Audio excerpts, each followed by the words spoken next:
విశాఖ జిల్లా రూరల్ తహసీల్దార్ రమణయ్య హత్య కేసులో నిందితుడైన మురారి సుబ్రహ్మణ్యం గంగారావును విశాఖ టాస్క్ ఫోర్స్ పోలీసులు అరెస్ట్ చేశారు. ఈ నెల 2వ తేదీన శుక్రవారం రాత్రి రమణయ్యపై దాడి చేసి వెళ్లిపోయిన గంగారావు ఆ రాత్రంతా విశాఖలోనే ఉన్నాడని తెలుస్తుంది.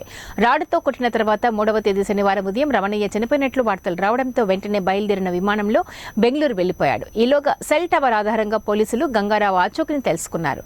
చెన్నై ఎగ్మోర్ రైల్వే స్టేషన్లో నిందితుడిని పోలీసులు అరెస్ట్ చేసి విశాఖకు తరలించారు.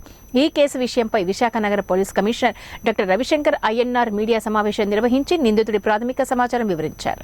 తహసీల్దార్ రమణయ్యను మురారి సుబ్రహ్మణ్యం గంగారావు శుక్రవారం రాత్రి హత్య చేశాడు.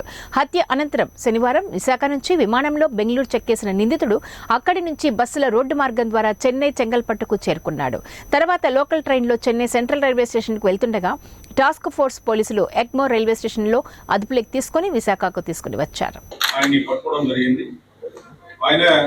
మన దగ్గర ఈ మర్డర్ తర్వాత దొరికిన ఆధారాలు అన్ని సహకరించి మనకు వచ్చిన leads, technical leads and other inputs అన్ని పట్టుకొని ఇక్కడ ఆ రోజు ఏదైతే 10 టీమ్స్ ఏదైతే ఏర్పాటు చేసినామో దాంట్లో ఒక లీడ్ టీమ్ ని చెన్నై పంపడం జరిగింది. ఆ లీడ్ టీమ్ అక్కడ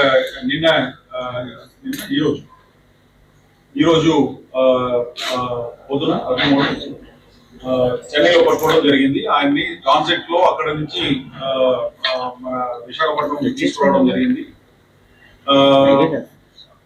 కొంతమంది లాస్ట్ ప్రెస్ మీట్ లో ఏం అడిగారంటే ఇక్కడ నుంచి ఎలా పారిపోయారని చెప్పి అడగడం జరిగింది. దాంట్లో ఏమైందంటే మన ఎయిర్పోర్ట్ లో మేము మాకు వచ్చిన సమాచారం అంటే ప్రాథమిక సమాచారం మేరకు ఆ రోజు అడగడం జరిగింది. ఎక్కడ మన ఎయిర్పోర్ట్ లో కొన్ని ఆయన పేరు చాలా పెద్ద పేరు అంటే మురారి